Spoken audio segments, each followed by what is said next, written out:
The culture responsible for the inscriptions at the site must have used fire to fashion iron implements. Of the XA, YE, and ZI, the three cultures known to have inhabited the area surrounding this site, the XA could obtain iron but could not use fire to fashion implements, and the YE had no access to iron. Therefore, the ZI is the only culture known to be from the surrounding area that could have made these inscriptions. All right, so what is our conclusion?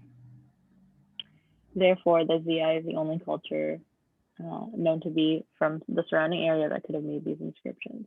Yeah, so what is our support for that, or why are we saying that? We're saying that ZI is the only culture known because of these three different cultures that are known to inhabit this area around the site that apparently make inscriptions. This one did this one, this one did this one, so then that means that ZI had to do this one because the other two did those. Yeah, so we can't so yeah, it couldn't have been X, it couldn't have been Y, so therefore it had to be Z. Mm-hmm. All right, so can you give me, so this is going to be a parallel argument question, so we need to find an answer that follows the structure exactly. So for here, if I was, this is just like the method reasoning question that we just talked about, how we want to know, how did we get to this conclusion? And if I were going to say this in my own words, I would say that it gave us three options. It showed us why two of them couldn't happen, so therefore it had to be the third one. Okay. So then in order to like do really well in these, you just have to kind of figure out what the relationship between all of it is, or like what the, like, simplify it in like layman's terms, so that way it's easy to be able to parallel it to. Exactly. So I want you to come up with your own argument that would follow this structure. Okay. Like just one that I can make by myself. Yeah, anything. Yep. Okay. So, oh geez. Okay. So I have three siblings. Cheyenne has three siblings, and there was a container of ice cream, and all three of them love ice cream. My sister didn't eat it, and my brother didn't eat it, so I must have eaten it. And it was 8. Yep, excellent. You would just have to say like the ice cream was 8, but yeah, you got the idea. Okay, yeah, the ice cream was eaten, and then yeah, we didn't do it. They didn't do it. He didn't do it, so then I must have done it. Perfect. All right, so go ahead and read A. Okay, so whoever committed the burglary wore size 9 shoes. Of the three suspects in custody, Jensen, Cap, and Lomax, neither Jensen nor Lomax could have worn size 9 shoes. Of the three suspects in custody, therefore nobody but Cap could be the burglar. That's kind of nice. Yeah, of the three suspects, so we're saying we have J, K, and L. J and L didn't do it, so of the three that are in, I might have done it. A is the only one that could have. I like that one so far. All right, let's go on to B. Anyone wishing to file a claim must first send a check and then visit the bureau. Of Quinn, Robbins, and Sue each sent a check and visited the bureau, so Robbins and Sue can each file a claim. That has nothing to do with anything. Right. Okay. So what is this? So you don't have to do this on the test. I just want to talk through these so you have better understanding. So what is our conclusion in B?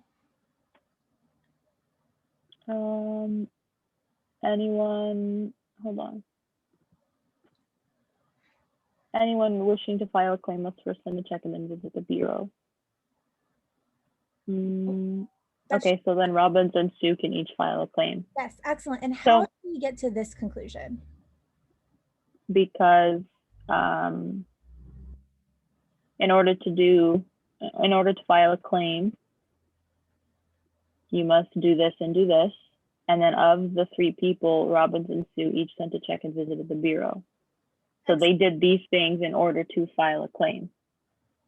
Yeah, so essentially we're just saying like, hey, to file a claim, you have to do these things.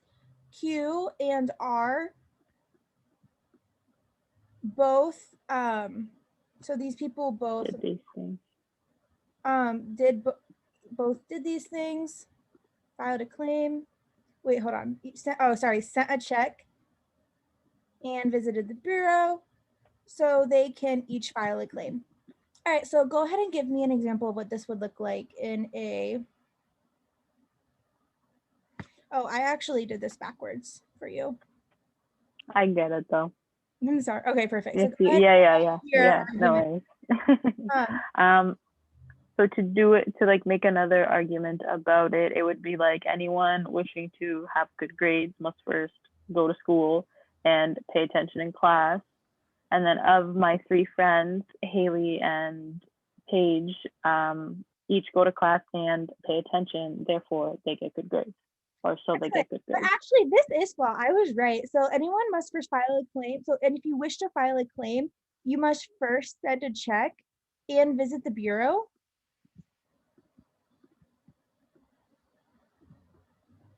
But just because we do those things, does that guarantee that we can file a claim? No. No. And just in your example, that was perfect. So you said to get good grades, what do you have to do? Go to school and pay, was it pay attention? Yep. Go to school and pay attention. Of your three friends, you have two people that go to school and pay attention. Does that guarantee that they're for sure going to get good grades? No. Nope. So B is actually flawed too. Mm-hmm. All right, go ahead and read C. The person who designed the Ultra 180 must have been a very patient person. Of three well-known designers, Morris, Neves, and Ott, who worked for Ultra's manufacturer when the Ultra 180 was designed, Morris and Ott were both impatient people. Therefore, Neves is the only person who could have designed the Ultra 180.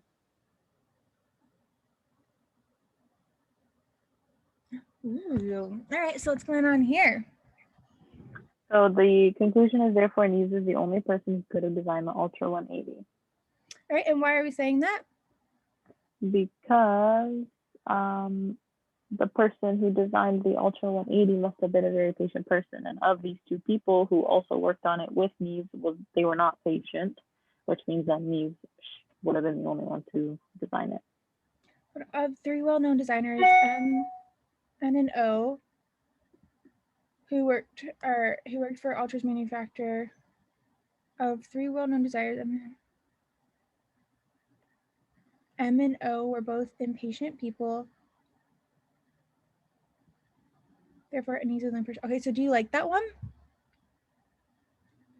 I do. I mean,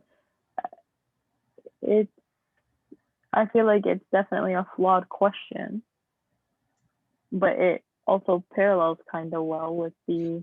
So our argument is not flawed. Our Okay, original so then, over here. okay. Here we're saying the reason that I don't like this one is it's telling us of the three well-known designers. Like, how do we know that like someone else like that wasn't an option? Yeah, I agree with you, and not even that, but I don't think that it, like, even though it says must have been a very patient person, but they definitely did not need to be a patient person in order to design the Ultra 180. Because Neves was a patient person and these other two weren't patient people doesn't mean that they didn't design it well along with Neves. Right, but our stimulus says that the person who designed it must have been very patient. So that actually is a fact. Like we know whoever did this. Oh, we have to. Okay. Yeah, because the premises we Okay. can take is true. And of the three well-known designers, M, N, and O, who worked for it, M and O were both impatient. So M and O are both impatient.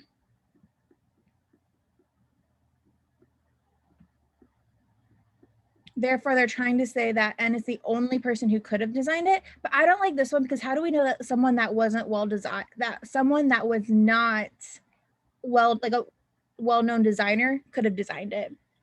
Oh, I guess. Where Yeah. of ours, we're saying that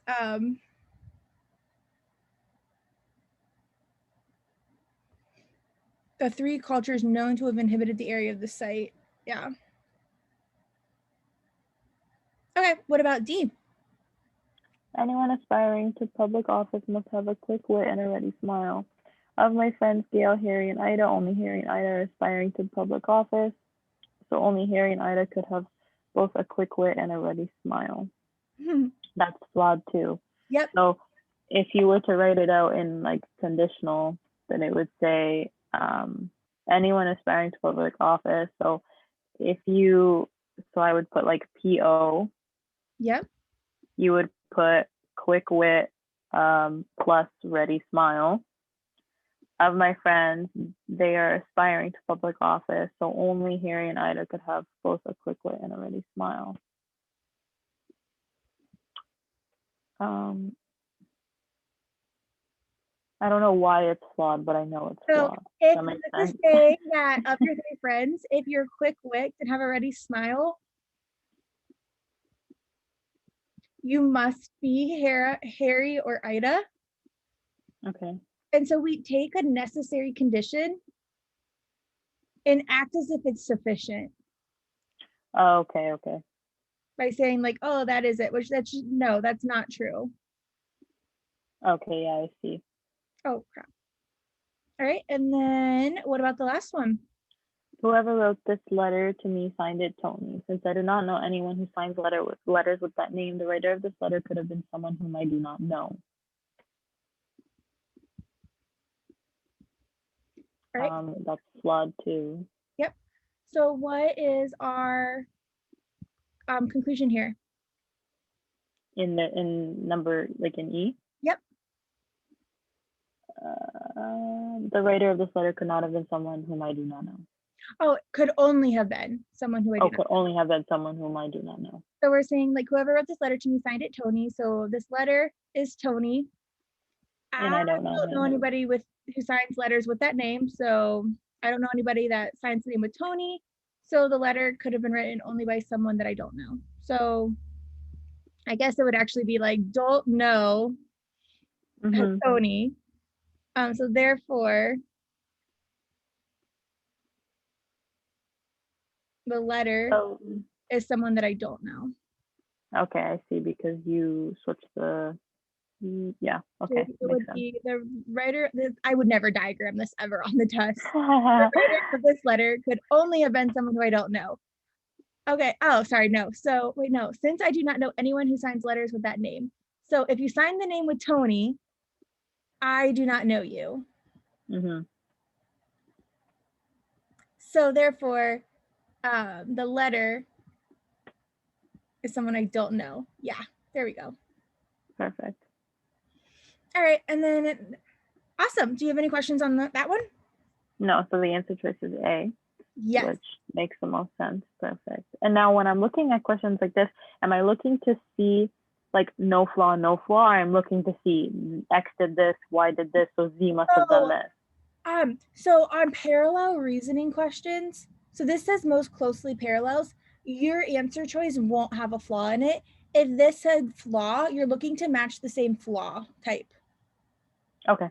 So regardless if it has a flaw or doesn't have a flaw, if it doesn't have a flaw in the stimulus, it doesn't have a flaw here, and it follows yes. the... Okay. Yes. Let's see if there's another one of these on here.